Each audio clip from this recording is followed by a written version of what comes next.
Hello, welcome again to my series of videos and posts on the war of aggression currently being waged by the United States of America against the people of the Islamic Republic of Iran. My name is Maurice Odhiambo. I am the African teacher. Just to remind you, this semester I'm teaching a course on the theory and practice of international security. Now, two scholars viewed the post-Cold War world in two different ways, which could probably inform some of the ongoing debates about this war of aggression, which is a criminal act under international law. These two scholars are, number one, Samuel Huntington. Huntington argued that cultural and religious identities would form the basis for conflicts in the post-World War world, and therefore they would be the primary drivers of global conflicts and insecurity.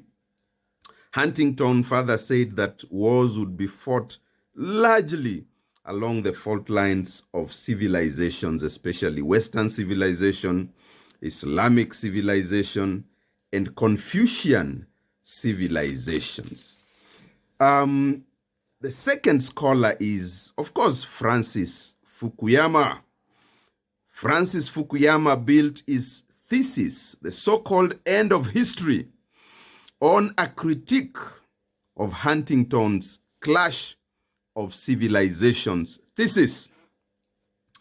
Fukuyama argued that the post-Cold War world would be driven largely by a universal movement towards Western liberal democracy and Western liberal values, and of course, market economics, in this case, free marketism. He further argued that the liberal democracy is the ultimate form of human government, and he saw conflicts and insecurity as mere challenges to the inevitable spread of liberal democracy and its free market values.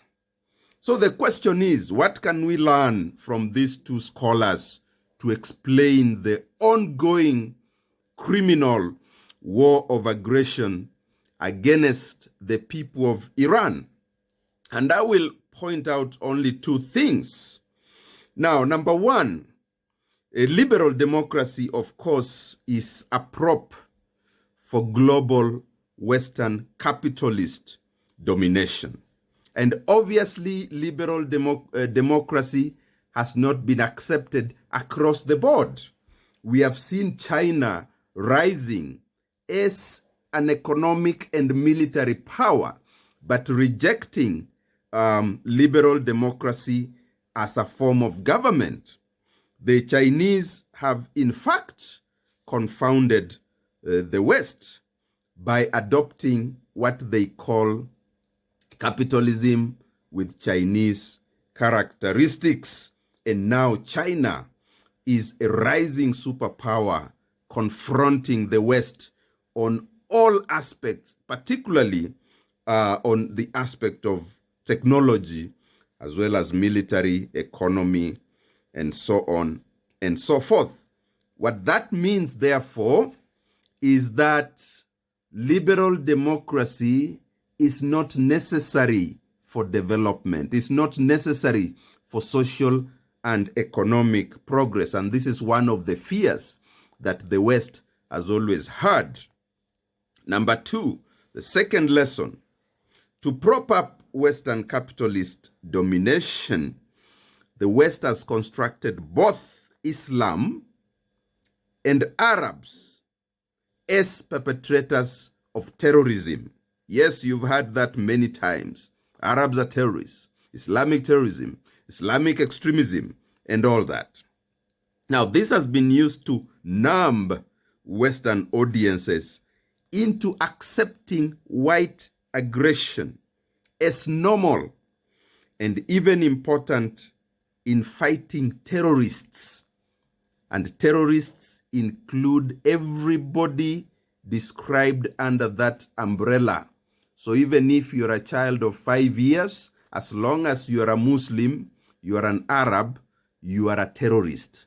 Even if you are a grandmother of 100 years, as long as you are an Arab or you are a Muslim, you are a terrorist. Now, the confusion I see in Africa arises due to lack of ideological clarity.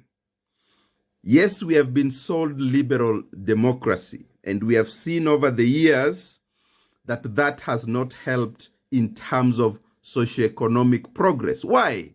Because liberal democracy is a prop to Western capitalist domination, which obviously has nothing to do with the progress of the African, particularly on the African continent.